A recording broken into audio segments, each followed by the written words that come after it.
Aujourd'hui c'est mardi et vous êtes bien sur Radio Truffe Noire. Pour votre santé, maintenez une alimentation équilibrée. Je suis la voix du Dantrobat Doctor et nous sommes ensemble pour faire l'état de la recherche sur l'épidémie de Covid-19.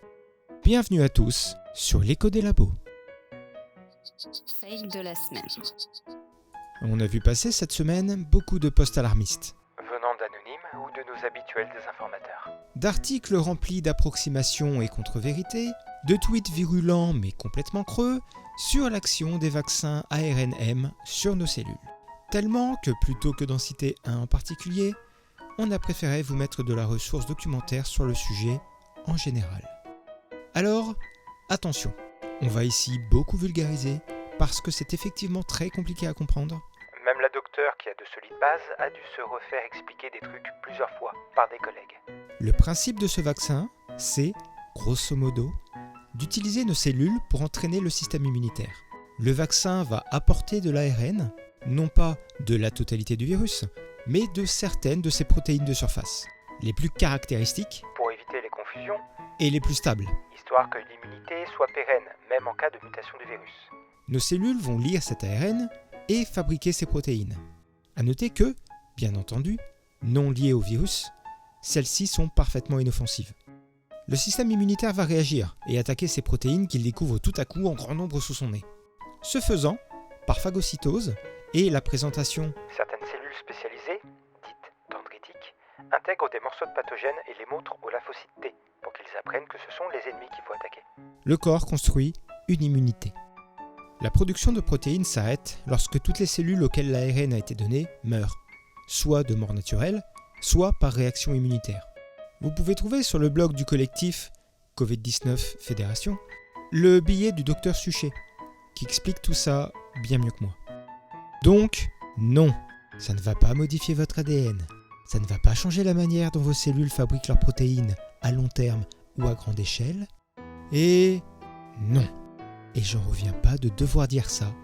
Ça ne va pas faire de vous l'équivalent humain d'une tomate OGM. Si vraiment la présence d'ARN étranger au sein de vos cellules vous inquiète, je vous renvoie aux propos et schémas de Dan Friedman sur I Would Rather Talking Science. La qualité de cet accent me rend tout chose. Chut. Il explique que si vous avez peur de l'introduction de 1273 nucléotides dans vos cellules via le vaccin, vous devriez être bien plus préoccupé par les 29 811 nucléotides que le virus injecte quand vous l'attrapez. Découverte de la semaine. La recherche scientifique, c'est assez peu de Eureka! et beaucoup de. Les mecs, je crois qu'on s'est planté sur un truc en fait. Et le dernier de ce genre concernerait les orages de cytokines, cette surréaction du système immunitaire conduisant à des formes graves. Ou pas. Ou plutôt, allez, tous en chœur, c'est plus compliqué que ça. Une étude récente tend, au contraire, à montrer que ces orages ne sont pas à l'origine de la majorité des décès, lesquels seraient plutôt dus, en fait, à la destruction du système immunitaire par le virus. Ce qui, au passage, pourrait aussi expliquer pourquoi l'immunité a l'air aussi incertaine. Mais on n'en est pas encore là. Sauf que... Cette nouvelle étude rentre complètement en contradiction avec des précédentes, bien plus solides, qui montrent que l'administration d'anti-inflammatoires, en abaissant le système immunitaire, permet bel et bien de réduire la mortalité. de 34% en moyenne. Donc c'est pas rien. Comment est-ce possible, me diriez-vous avec pertinence et curiosité ? Une des hypothèses qui émerge serait une différence liée à l'âge. Historiquement, Historiquement, de genre il y a 9 mois, mais on a l'histoire qu'on peut. ces molécules ont commencé à être administrées face à l'afflux de patients jeunes présentant des formes graves. Or, la majorité des décès surviennent quant à eux chez les personnes âgées, qui ont déjà un système immunitaire affaibli. Il est donc possible que ces traitements diminuent bel et bien la mortalité, pour autant qu'il y ait des patients jeunes en nombre dans l'échantillon testé. A l'inverse, la majorité des décès resterait bel et bien imputable à l'effondrement immunitaire, plus fréquent chez les personnes âgées. Des études complémentaires vont être nécessaires, peut-être afin d'établir des traitements différents selon l'âge. Piste de la semaine. Oreillons. Le vaccin contre les oreillons offrirait une protection, à la fois contre l'infection et contre les formes graves.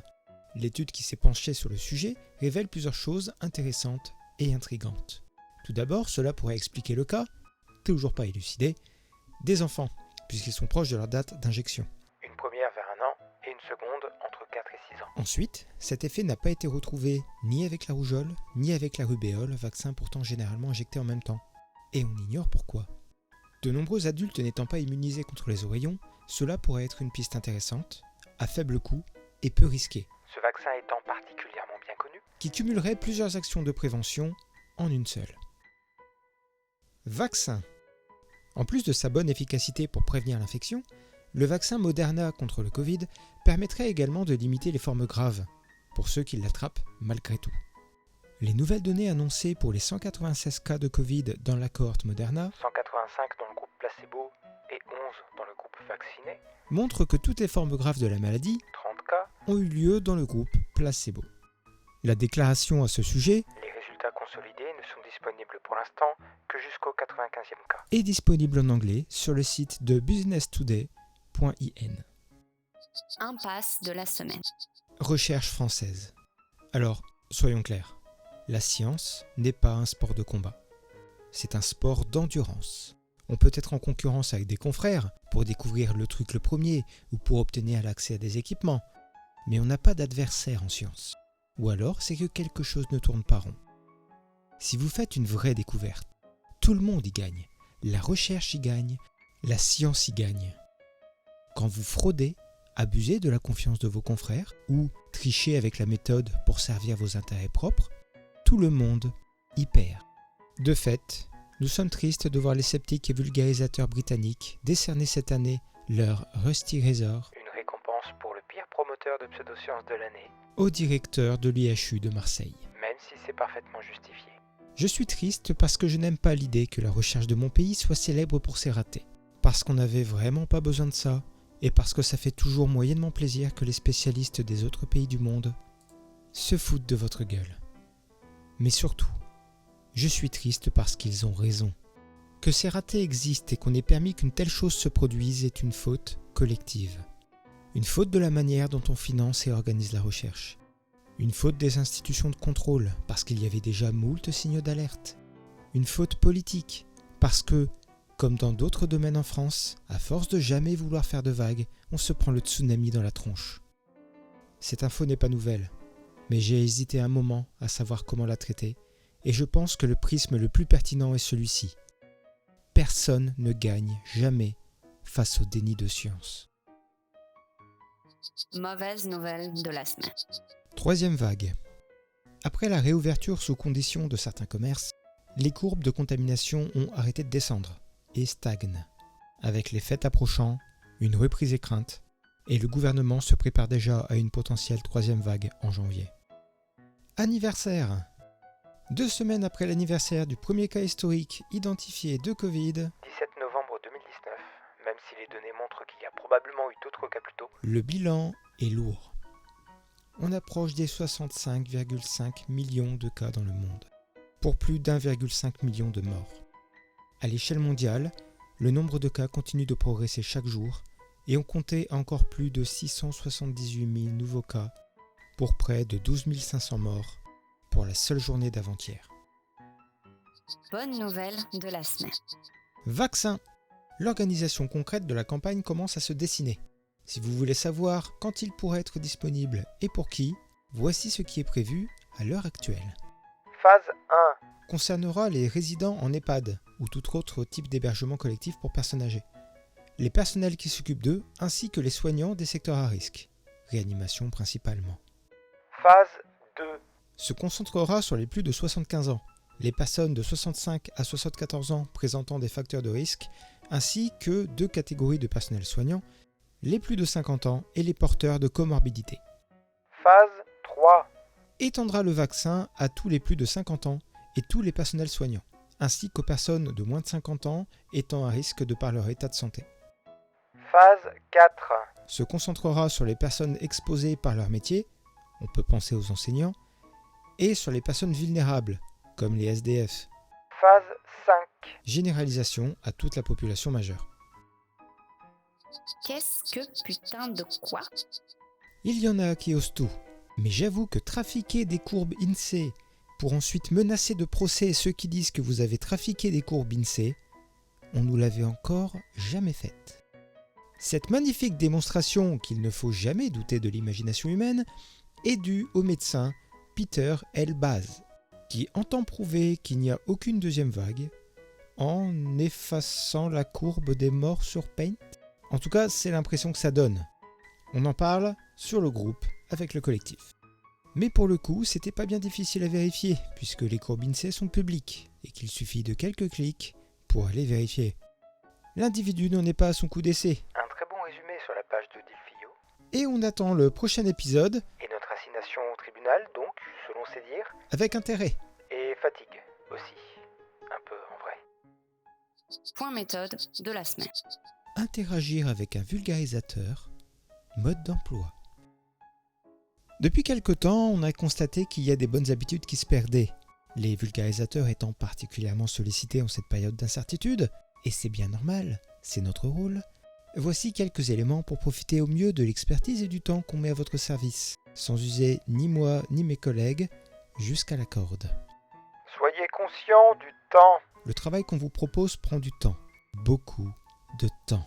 À titre informatif, entre la veille, l'écriture, la modération, la création de contenu et la participation du docteur au projet collectif, la vulgarisation lui prend entre 6 et 15 heures chaque semaine, qui n'est déjà pas aux 35 heures par ailleurs. Et je ne vous parle même pas des autres membres de l'équipe.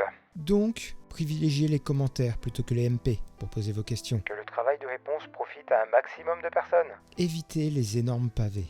Donnez les affirmations que vous voulez faire vérifier. Donnez les timecodes des vidéos.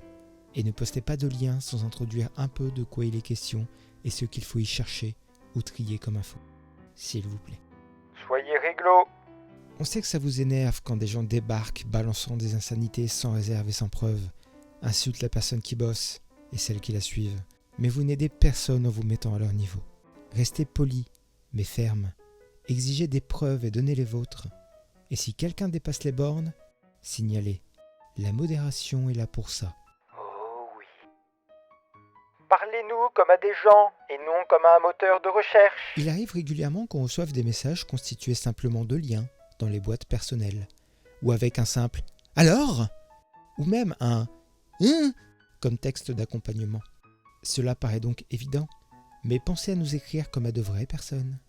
On ne vous demande pas un roman, mais juste saluer et donner 2 lignes de contexte avant de poser votre question. C'est cool. Rappelez-vous que nous sommes bénévoles. Même pour ceux qui sont professionnels de la recherche ou de la médecine, la vulgarisation est faite sur notre temps libre, de repas, de sommeil. Nous le faisons parce que nous avons les compétences pour et ou la conviction que c'est ce que nous devons faire. Nous vous devons rigueur et honnêteté dans nos contenus, mais le SAV se fait dans la limite de nos moyens. Nous ne vous devons pas une réponse complète à chaque demande, encore moins quand celle-ci n'est pas sourcée ou avec des éléments invérifiables, genre des vidéos de 50 minutes sans timecode. Toutes les tournures du style « J'exige qu'on me donne les éléments ou » Vous nous devez une explication complète. Vont plus engendrer une grande lassitude qu'une réelle envie de vous répondre.